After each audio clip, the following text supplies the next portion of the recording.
오늘은 고린도 후서 4장 7절 말씀을 갖고 보배를 품은 그리스도인이라는 제목으로 하나님의 말씀을 전하도록 하겠습니다. 제가 한국에 있을 때 샘터라는 책을 거의 정기적으로 구독해서 보았습니다. 거기에 주필로 있었던, 당시에는 살아계셨는데 제가 밴쿠버에 온 뒤에 작고하신 서강대학교의 영문학 교수인 장영희 교수님이 계세요. 그분이 글을 하나 기고를 했었어요. 제목이 내가 살아보니까 하는 제목으로 컬럼 비슷하게, 수필 비슷하게 글을 쓰신 거예요. 근데 그 첫 문장이 이렇게 시작이 됩니다. 내가 살아보니까 명품 핸드백을 들고 다니든 비닐봉지를 들고 다니든 중요한 것은 그 내용물이더라. 아마 이 교수님이 학교에서 학생들을 가리키면서 학생들의 여러 모습들을 본 것 같아요. 어떤 학생들은 집이 여유가 있어서 정말 그 갖고 싶은 명품백을 들고 다니는 학생도 있었을 테고, 또 생활이 여의치 않아서 헝겊으로 만들었든 아니면 비닐봉지든 거기에 무엇인가를 담아서 들고 다니는 학생들도 보지 않았을까. 근데 그걸 보면서 교수님이 그 생각이 들었던 것 같아요. 겉모습이 어떤 명품이나 비닐봉지든지 무엇을 들고 다니든지 그게 중요한 게 아니라 그 속에 무엇이 담겨 있느냐, 그것이 정말 중요한 것이 아니겠는가. 그 책에는 그런 내용들은 없는데요, 교수님이니까 학생들이 갖고 다녔으면 하는 바람이 뭐였을까요? 좋은 양성, 또 자신을 발전시키고 성장시킬 수 있는 책, 그런 거 아닐까요? 근데 명품백에 책은 없고 화장품만 잔뜩 있다고 하면 아마 교수님은 그렇게 썩 기쁘지 않았을 것 같아요. 근데 가방이 허름한데 그 속에 좋은 책들이 가득했다고 하면 그 교수님은 너무 행복했을 것 같아요. 그거를 우리에게 적용하면 어떨까요? 하나님이 우리의 마음을 들여다보시고 우리 안에 마땅히 있어야 될 천국의 보물들이 있어야 되는데 그게 아니라 세상을 향한 잡다한 생각들만 가득 들어있다고 하면 우리를 보시는 하나님은 어떤 마음이실까? 오늘 본문, 아주 짧은 본문이지만 우리들이 익히 알고 있는 내용의 말씀입니다. 이렇게 본문이 말씀하고 있어요. 우리가 이 보배를 질그릇에 가졌으니 이는 심히 큰 능력은 하나님께 있고 우리에게 있지 아니함을 알게 하려 함이라. 우리가 질그릇 아닙니까? 보잘것없는 흙으로 조물조물해서 만들어진 깨지기 쉬운 존재들이에요. 별로 볼품도 없습니다. 근데 우리가 가치로울 수 있는 것은, 우리가 정말 값진 크리스찬이 될 수 있는 것은 보잘것없는 질그릇 같은 내 안에 무엇이 담겨 있느냐, 그것이 결정한다는 거예요. 지금 우리가 읽은 이 말씀은 고린도 후서의 말씀이에요. 사도 바울이 소아시아를 쭉 선교할 때 여러 교회를 세웠지만 그 중에 고린도 교회가 가장 부유한 교회였어요. 그래서 예루살렘에 흉년이 들어서 예루살렘 교회가 어려울 때 사도 바울이 개척한 교회에서 구제 헌금을 모아요. 근데 가장 많은 부재 헌금을 보낸 교회가 고린도 교회예요. 가장 부유한 교회였어요. 성경에 기록이 되어 있지는 않지만 고린도 전서 후서를 보면 교회가 문제가 있었어요. 무엇이냐면 먹는 문제. 근데 그게 음식이 질 낮은 걸 먹는 게 아니라 성도들이 교회에 가지고 오는 게 그 당시에 최고의 음식들을 먹는 거예요. 그 귀한 음식들을 먹는 문제가 반복되다 보니까 그걸 먹지 못하는 교회 밖에 있는 사람과 교인들 중에서 생활이 어려운 분이 마음이 불편해진 거예요.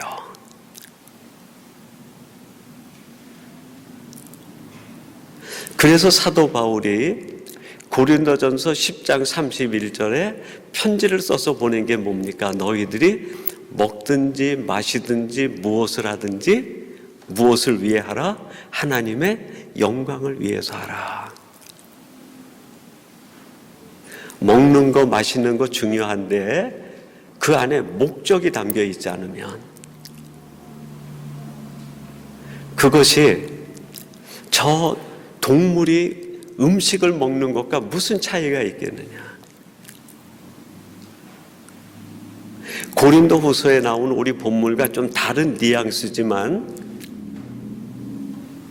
목적이 없이 세상에서 온갖 부귀를 영화를 누리고 산의 진미를 먹는다고 해도 그게 무슨 의미가 있겠느냐, 그런 뜻이에요. 내 삶의 목적이 분명하고 내 인생의 방향이 분명하면 굶어도 괜찮다. 남들은 산의 진미 먹을 때 시래기 죽을 먹어도 괜찮은 거예요. 먹는 내용이, 먹는 음식 종류가 우리를 행복하게 하는 게 아니라, 우리를 귀하게 만들고 가치롭게 하는 게 아니라 내 안에 그것을 먹는 목적이 분명해야 돼. 내 안에 분명한 목적이 있으면 산의 진미를 먹어도 하나님께서는 그것이 불편하지 않은 거예요.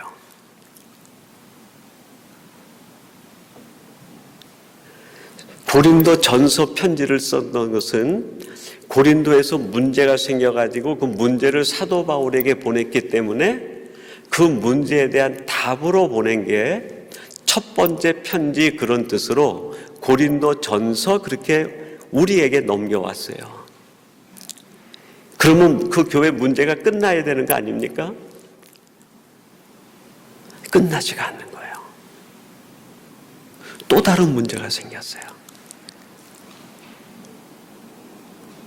그것은 형식과 외식에 치우쳐가지고 신앙의 본질을 마음에 새기지 못하고 살아가는 더 중요한 신앙적 문제였어요. 그 편지를 받고 사도 바울이 두 번째 편지를 써서 보내요. 그게 고린도 후서예요.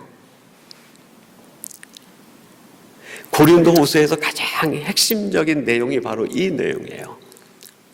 우리가 질그릇인데 우리 안에 마땅히 담겨져 있어야 될 보물, 보배가 담겨져 있지 않으면 우리의 삶은 실패로 끝날 수 있다는 거예요.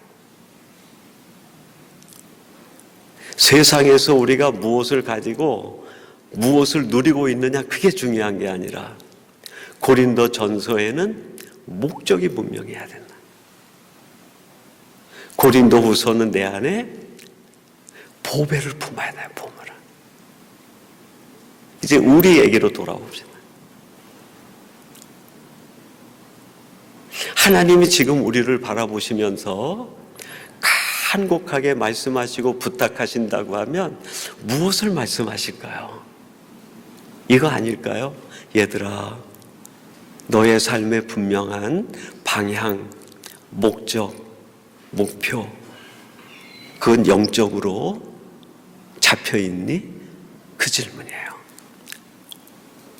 이 질문에 우리가 예!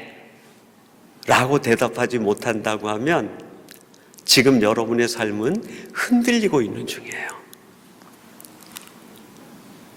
여러분이 세상에서 무엇을 누리고 있든 무엇을 가지고 있든 그건 전혀 별개의 문제예요. 내 인생의 방향, 목적 분명하니? 하나님이 그렇게 질문했을 때 네, 주님 저는 분명해요 라고 대답할 수 있다고 하면 시급이 11불짜리 일을 해도 괜찮아요. 우리의 삶은 시급의 문제가 아니에요. 목적 없는 인생에 시급이 100불이 돼도 거기는 행복이 없어요. 방황이 있을 뿐이에요. 근데 내 인생의 목적이 분명하면 시급 없이 허들의 일을 해도 삶이 행복해져. 왜 그렇게 기쁜지, 매일매일이 왜 그렇게 행복한지 여러분 착각하면 안 돼요. 시급이 나를 행복하게 하는 게 아니라 내 인생의 분명한 목적과 방향이 나를 행복하게 하는 거예요. 또 하나님이 우리에게 뭐라고 질문하실까요? 내 마음에 보물은 있니? 질문하잖아요. 내 마음에 보물은 있니? 여러분이 질문에 여러분 어떻습니까? 네, 저는 있어요. 그렇게 대답할 수 있어야 돼요. 그렇게 대답하지 못하면 우리가 살아가는 삶이 공허해져요. 아무리 세상에 많은 걸 가지고 있어도 공허해. 내가 지금 뭐 때문에 사는지, 내가 왜 이러고 있는지 답이 보이지 않아요. 내 마음에 보물은 있니? 그럴 때 내 안에 있어요 라고 하는 사람은 흔들리지 않아요. 병들어도 흔들리지 않아요. 이민하는 삶이 얼마나 힘듭니까? 스테터스가 안정이 되지 않으면 하루하루가 정말 밥이 안 나먹을 정도로 고통스러울 때 있어요. 그리고 내 안에 보물이 담겨져 있으면 그것이 내 삶을 지배하지 못해요.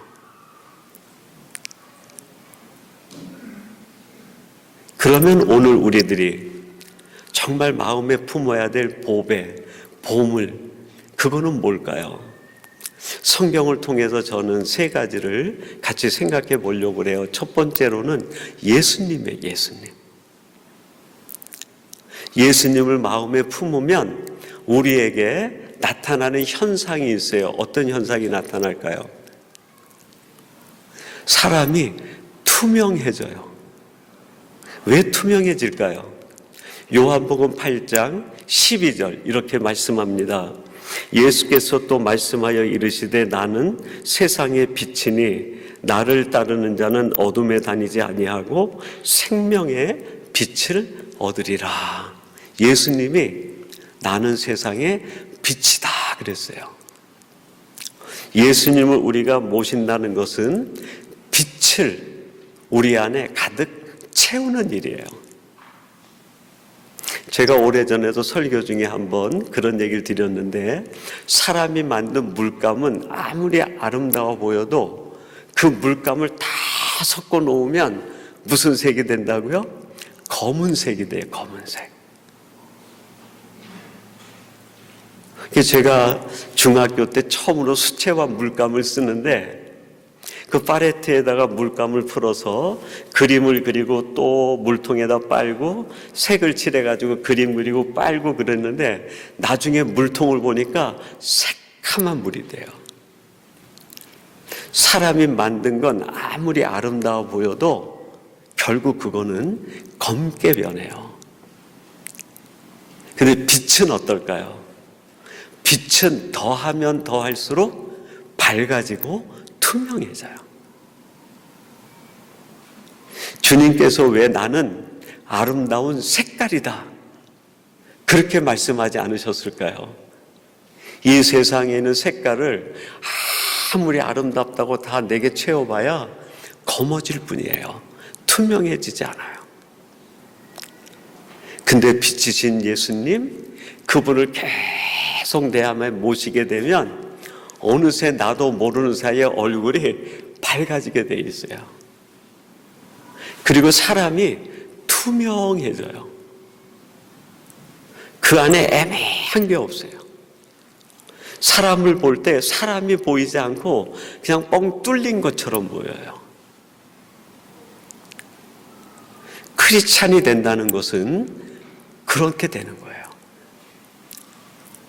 아름다운 색깔로 단장하는 게 아니라 뻥 뚫리는 사람이 되는 거예요. 투명한 사람이 되는 거예요. 사도행전 6장 15절에 스데반에 대하여 얘기하는데 이렇게 얘기합니다. 공회 중에 앉은 사람이다 스데반을 주목하여 보니 그 얼굴이 어떤 얼굴? 천사의 얼굴과 같더라. 성경 전체에 딱 한 번 이 구절이 나와요. 공회에 앉은 사람은 누굴까요? 스데반을 대적하는 사람. 스데반이 성령이 충만해가지고 공회 중에 나가 예수님을 선포하니까 그 공회에 있는 바리새인들과 제사장들, 서기관들이 스데반을 미워하는 거예요. 할 수만 있으면 스데반의 책을 잡으려고 하는 사람. 근데 그 스데반의 얼굴을 바라보는데 천사의 얼굴과 같다. 천사의 얼굴이 저는 어떤 얼굴인지 모르겠어요. 이런 얼굴 아닐까요? 그 얼굴이 밝았다. 스데반을 보는데 그냥 투명해 보이는 게 투명해 보여요. 저는 우리 중학교의 성도들이 이렇게 서로가 서로를 바라볼 때 투명하게 보이는 동력자들이 됐으면 좋겠어요. 자꾸 색깔을 덧입혀가지고 자기를 감추는 게 아니라 해제하는 거예요. 사람이 완전하면 얼마나 완전하겠어요. 다 안 보는 데서는 실수하고 넘어지고 쓰러지지 않습니까? 자기 자신을 그대로 내보이는 거예요. 약하면 어떻고 부족하면 어때요? 투명해지면 되죠. 하나님의 사람으로서 최고의 은혜가 투명해지는 거 아닐까요?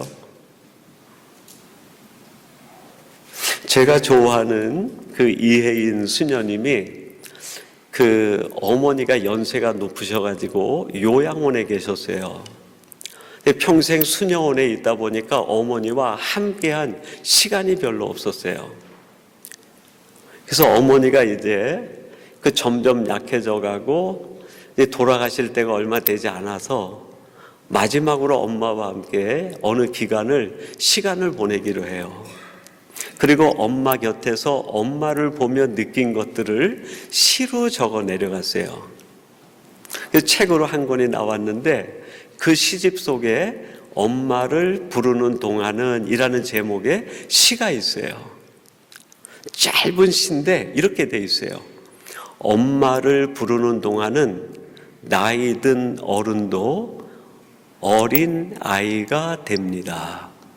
딱 3문장에 엄마 하고 부르면 나이 든 어른, 세상 살면서 온갖 풍파를 겪어가지고 마음이 험악해진 사람이라 할지라도 엄마 하고 불러서 그 엄마가 마음에 들어오면 어린아이 같이 된다는. 얼마나 신학적입니까? 우리가 살면서 때때로 험한 일들, 마음이 힘들고 어렵고 내 마음이 흔들리고 내 마음이 산만해질 때가 얼마나 많아요. 그래서 내가 투명해지지 못하고 뭔가 탁해져 가려고 할 때 예수님 하고 부르는, 하나님 하고 부르는 거예요. 그래서 그 주님이 내 안에 가득 차면 탁 한 게 물러가는 거예요. 그리고 사람이 투명해지는 거예요. 여러분 마음에 지금 누가 자리 잡고 있습니까? 두 번째로 우리가 품어야 될 보배가 있는데 그것은 말씀이에요. 말씀. 말씀을 우리가 품으면 어떻게 될까요? 내 생각이 정리가 되죠. 생각이. 누가복음 19장에 보면 삭개오 얘기가 나와요. 삭개오는 어린 시절부터 다른 사람이 갖지 않은 아픔이 있었어요. 키가 작은 거예요. 키가 작다는 자기의 핸디캡이 삭개오의 어떤 생각을 만들기 시작합니다. 내가 다른 사람보다 약점이 있고 다른 사람보다 내가 건강하지 못하고 다른 사람보다 내가 핸디캡이 있을 때 어떻게 하면 사람한테 눌리지 않고 사람 위에 살아갈 수 있을까? 그렇게 생각이 계속 따라가다 보니까 어떤 결론에 이르게 되었을까요? 아, 그래. 많은 소유를 가져야 돼요. 세상에 보니까 재물 앞에선 사람들이 꼼짝 못 하더라. 내가 핸디캡이 있는 사람이니까 재물을 많이 모으면 사람들이 나를 함부로 하지 못할 거야. 또 생각이 계속 발전해 갑니다. 높아져야지. 권력을 가져야지. 내가 권력을 가지면 사람들이 내 앞에 무릎을 꿇을 거야. 이것이 키가 작은 핸디캡을 가진 삭개오가 가진 생각이었어요. 이 생각을 따라 쭉 정말 치열하게 살았을 거예요. 다른 사람보다 더 많은 노력을 했을 거예요. 그래서 마침내 그걸 얻게 됐어요.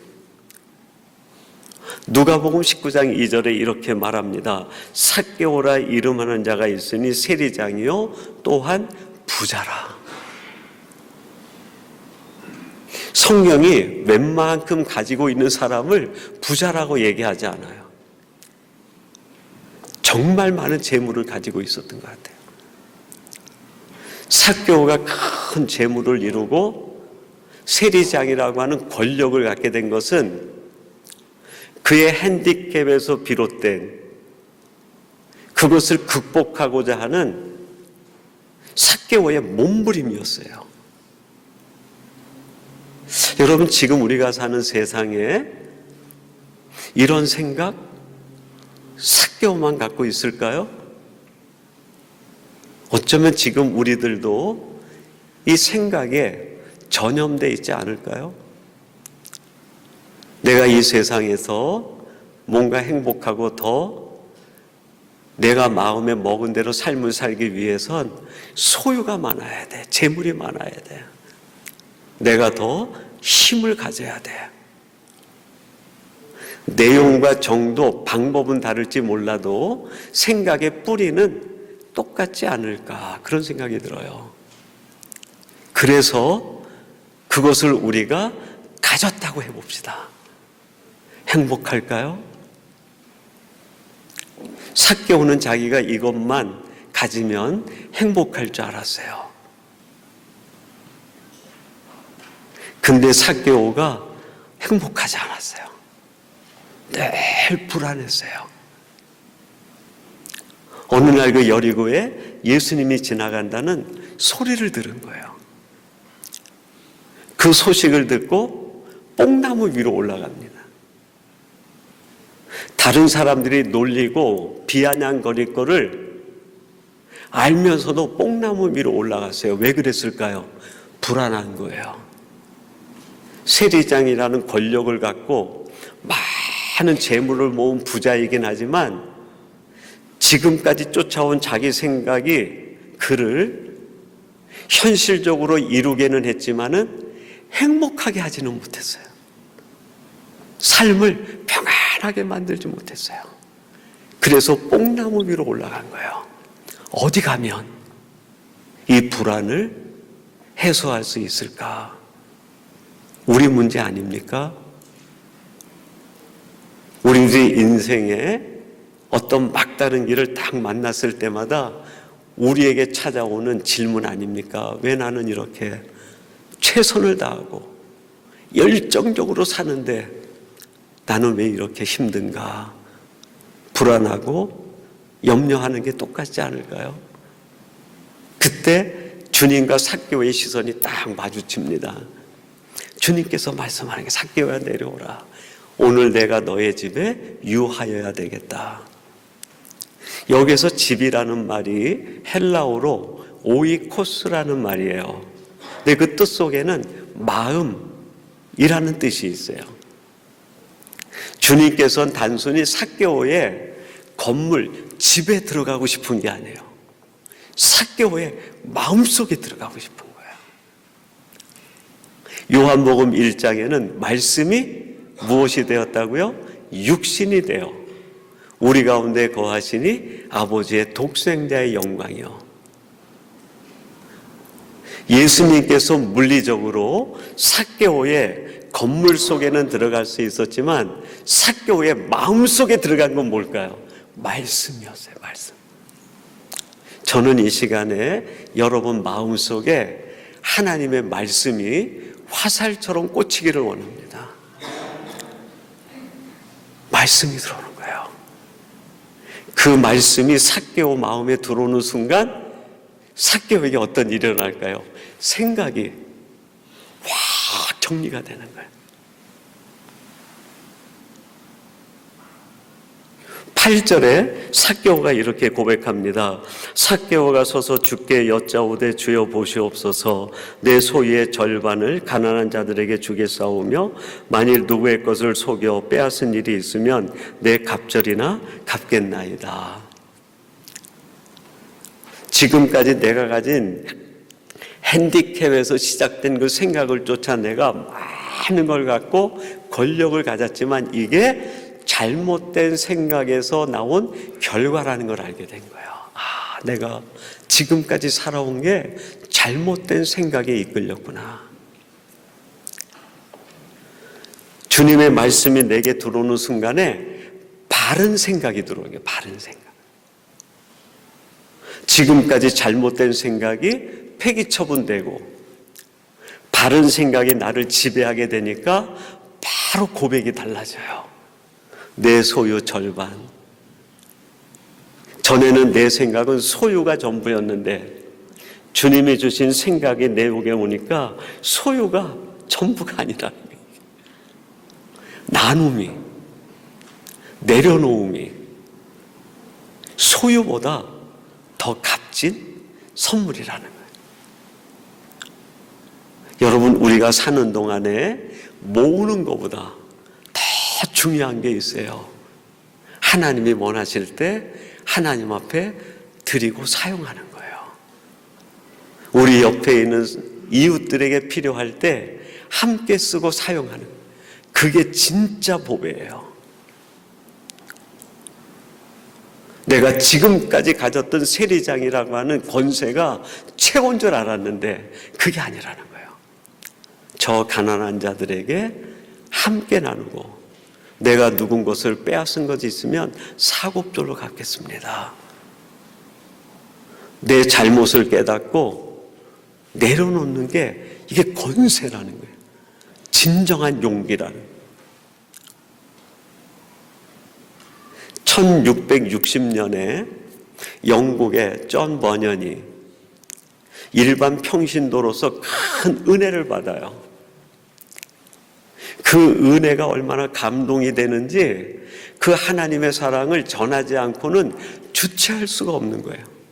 그래서 시장에 나가서 사람들을 만날 때마다 예수님을 전파하고 설교를 하고 다닙니다. 그 당시 영국에는 허가받은 설교자, 즉 목회자만이 설교를 할 수 있었어요. 근데 허가받지 않은 존 버년이 설교하고 다니니까 그를 당국이 체포를 했어요. 감옥에 투옥을 시켰는데 무려 12년 동안 감옥에 갇혀 있어요. 그 감옥에 있는 동안 좀 번연히 뭘 했을까요? 매일 말씀을 읽는 말씀. 12년 동안 말씀을 먹고 말씀을 묵상하고 말씀을 내 안에 채우다 보니까 성경 전체가 그림으로 보이는 거예요. 성경 전체가. 아, 성경의 내용이 이거구나, 이게 명쾌하게 보이는 거예요. 그래서 집필을 하기 시작합니다. 그래서 나온 책이 뭘까요? 철로역정이에요. 철로. 하나님을 만난 기독도가 이 세상 장망성을 떠나서 천국에 이르기까지 수많은 우여곡절을 걸으면서 천국에 이르는 그 내용이 성경에 있는 내용이라는 걸 알게 되고 그거를 글로 써낸 거예요. 말씀이 내 안에 들어오면 세상이 보여요. 말씀이 내 안에 들어오면 생각이 딱 정리가 되는 순간에 삶이 명쾌해져요. 말씀이 내 안에 들어오면 생각이 정리가 되면서 사람과의 깨어진 관계들이 회복되기 시작을 해요. 그래서 성경이 진리인 거예요. 우리가 성경을 깊이 마음의 보배로 여기지 않았기 때문에 세상이 애매한 거예요. 내 삶이 보이지 않는, 사람의 관계가 오히려 내가 갖는 믿음이라는 것 때문에 자꾸 깨어지는, 말씀 없는 내 주장만 앞서기 때문에 관계가 계속 깨지는 거예요. 말씀은 사랑인데, 말씀은 은혜인데, 그 말씀을 믿는 우리들이 왜 현실에는 다른 삶의 현상들이 나타날까요? 말씀이 내 안에 새겨지지 않아서 그래요. 듣기는 들었는데. 우리가 품어야 될 세 번째 보물이 있는데 사랑입니다. 사랑. 사랑을 우리가 품으면 어떻게 될까요? 사람이 부드러워져요. 정죄하지 않습니다. 사람의 약점을 탓하지 않아요. 요한복음 8장에 보면은 1절부터 11절까지 말씀에 가늠하다 현장에서 잡힌 여인이 제사장 무리들이 끌고 오는 사건 하나가 나와요. 그리고 예수님이 사랑 얘기하니까 예수님에게 앞에다 무릎을 꿇린 다음에 우리 율법에는 이렇게 죄를 지은 사람은 돌로 쳐서 죽이라고 기록이 되어 있는데 당신은 어떻게 하겠느냐? 그때 예수님이 땅에다 글씨를 쓰신 다음에 손에 돌을 들고 있는 그들에게 이야기합니다. 너희들 중에 죄 없는 자가 먼저 돌로 치라. 한 사람 하나는 돌을 내려놓고 다 떠나버리는 거예요. 이 여인은 유대인들에게 둘러싸여 가지고 믿는다고 하는 신앙인들로부터 정죄를 당하고 있었어요. 그들의 손에는 전부 돌이 들려 있었어요. 그들의 마음에 무엇이 심겨져 있었기 때문일까요? 분노가 심겨져 있었기 때문이에요. 여러분, 내 안에 분노가 들어오면 나도 모르게 어느새 내 손에 돌이 들려져요. 이 분노가 커지면 돌멩이가 점점 커지는 거예요. 제가 오래전에 러시아 그 페테스부르크에 예미따리지 박물관이 있는데 거기에 갔더니 렘브란트 관이 있어요. 성화를 주로 많이 그렸죠. 근데 렘브란트 관에 첫 번째 딱 들어가니까 그 앞에 돌아온 탕자 그림이 정말 큰 그림이 걸려 있더라고요. 그리고 뒤로 돌아서 몇 번째 방에 가니까 거기에 그 스데반의 순교라고 하는 제목의 그림이 있었어요. 저는 사도행전을 보면서 스데반이 돌에 맞아 죽을 때 사람들 손에 들려있는 돌이 주먹만한 돌, 그 정도 생각을 했어요. 상상한 거죠. 우리들이 돌을 던진다고 하면 그 정도 돌을 던지니까. 근데 렘브란트는 상상이 달랐어요. 스데반이 누워있고 하늘을 쳐다보고 있는데 그 바로 옆에 한 군중이 돌을 들고 있는데 돌이 바위돌을 들고 있는 거예요. 바위돌. 두 손으로 받쳐들고 스데반을 노려보고 있는 거예요. 섬찟했어요. 야, 이 사람들이 정말 죽이려고 하는구나. 조약돌로 던지는 것은 미움의 돌이에요. 죽이려고 하는 마음이 아니라 그냥 미우니까 그냥 돌 던져보는 거예요. 근데 렘브란트가 그린 그 그림은 진짜 죽이려고 한 거예요. 그걸 보는데 얼마나 두렵든지. 그 옆에 예수님은 그 마음의 깊은 뿌리에 무엇이 있었을까요? 사랑이 있었던 거예요. 그 사랑의 뿌리에서 나온 예수님의 마음은 부드러운 마음이야, 부드러움. 요한복음 8장 11절에서 예수님이 그 여인에게 이렇게 말합니다. 대답하되 주여 없나이다. 예수께서 이르시되 나도 너를 정죄하지 아니하노니 가서 다시는 죄를 범하지 말라 하시니라. 나도 너를 정죄하지 않는다.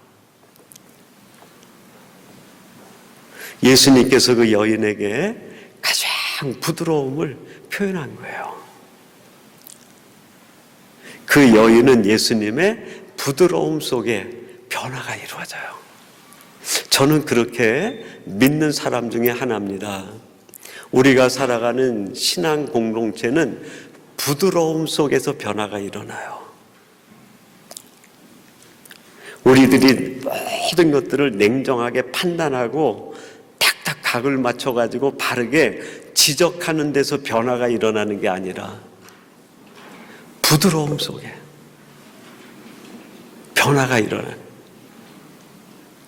하나님의 공동체가 부드러움을 잃어버리면 다 잃어버리는 거예요. 아무리 좋은 건물을 갖고 있어도 부드러움을 잃어버리면 다 잃어버리는 거예요. 아무리 많은 재정을 가지고 있어도 부드러움을 잃어버리면 다 잃어버리는 거예요. 부드러움을 잃어버린 데에서는 열매를 기대할 수 없어요. 제가 2008년도에 그 파나마에 도착해가지고 온두라스, 니카라가, 그 다음에 코스타리카, 엘살바도르까지 육로로 쭉 가면서 거기에 선교하기 위해서 선교 탐방을 한 적이 있어요. 근데 이제 니카라과에 들어갔는데 그 파나마도 괜찮았어요. 그 지역이 전부 화산 지역이라 차를 타고 가면 옆에는 다 땅들이 시커매요. 화산재가 이제 나중에 쌓여가지고 그게 토양이 됐기 때문에. 근데 그게 굉장히 비옥하다고 그래요. 근데 온두라스도 괜찮았어요. 근데 니카라가 딱 들어갔는데 그 비옥한 땅에 나무들은 몇 그루 심어져 있는데 농작물이 없어요. 농작물이. 절대 빈곤 국가예요. 이해가 안 갔어요. 이렇게 비옥한 땅이 차로 가는데 그냥 계속 그런 땅이에요. 시커먼 정말 비옥한 땅이에요. 근데 그 땅이 다 놀고 있는 거예요. 잡초가 무성해. 너무 이상해서 선교사님한테 물어봤어요. 왜 농사를 짓지 않냐고. 파나마나 코스타리카나 이런 데는 이모작 그래요. 이모작. 왜 농사를 짓지 않아 그랬더니 선교사님이 그러는 거예요. 니카라에 그 시커먼 땅을 밑을 파면 밑에서 뜨거운 물이 올라온대. 뜨거운 물이. 지금도 그 화산의 여파로 활화산이 움직이고 있어가지고 땅이 불을 품고 있네요. 불을. 우물을 파면 뜨거운 물이 나온대요. 그러니 씨앗을 심으면 씨앗이 열매를 틔우기 전에 전부 타 죽는 거예요. 그 선교 여행을 마치고 돌아오면서 그런 생각이 들었어요. 아, 그렇구나. 우리의 마음도 불을 품으면 아무 열매를 기대할 수 없겠구나. 그러나 사랑을 품으면 부드러워지는 거예요. 그 부드러운 마음에 하나님이 주시는 것을 씨앗으로 뿌리면 왜 열매가 없겠어요? 하나님이 거두게 하시고 30배, 60배, 100배 열매 왜 안 주시겠어요? 여러분, 인생은 내가 품는 대로 결정돼요. 옆에 사람이 무엇을 품고 있는지 신경 쓰지 마세요. 그건 하나님이 신경 쓰실 일이고, 내가 신경 써야 되는 건 뭘까요? 내가 품는 거. 지금 내 마음에 내가 품으려고 하는 거, 내가 품고 있는 것이 무엇인지 그게 내 몫이에요. 내가 신경 써야 되는 것은 그거예요. 욕심을 낸다고 하면 다른 사람보다 내가 더 하나님이 말씀하시는 이 좋은 보배들 더 많이 품어야지. 그 욕심을 내세요. 저 세상적인 거 그거 욕심 말고, 다른 사람과 비교할 때 다른 거 비교하지 말고, 다른 사람이 나보다 보물을 더 많이 심었으면 그거는 정말 시기 질투할 정도로 영적 보배를 내 안에 품기 위하여 욕심을 품으세요. 저는 그럼 확신합니다. 여러분은 살아가는 여정에서 점점 투명해질 거예요. 어느 날 누가 여러분의 얼굴을 보고 집사님은 천사 같아요. 그럴 날이 곧 올 거예요. 여러분이 심는 거에 하나님이 100배 열매를 주실 줄로 믿습니다. 여러분 생각이 다 정리가 돼서 정말 명쾌하게, 세상이 아무리 혼란해도 내가 살아가는 길은 정확하게 보이는 거예요. 그래서 그 길을 정말 기쁘게 걸어가는 그런 우리 중앙의 성도들이 되시기를 주님의 이름으로 축원합니다. 기도하겠습니다.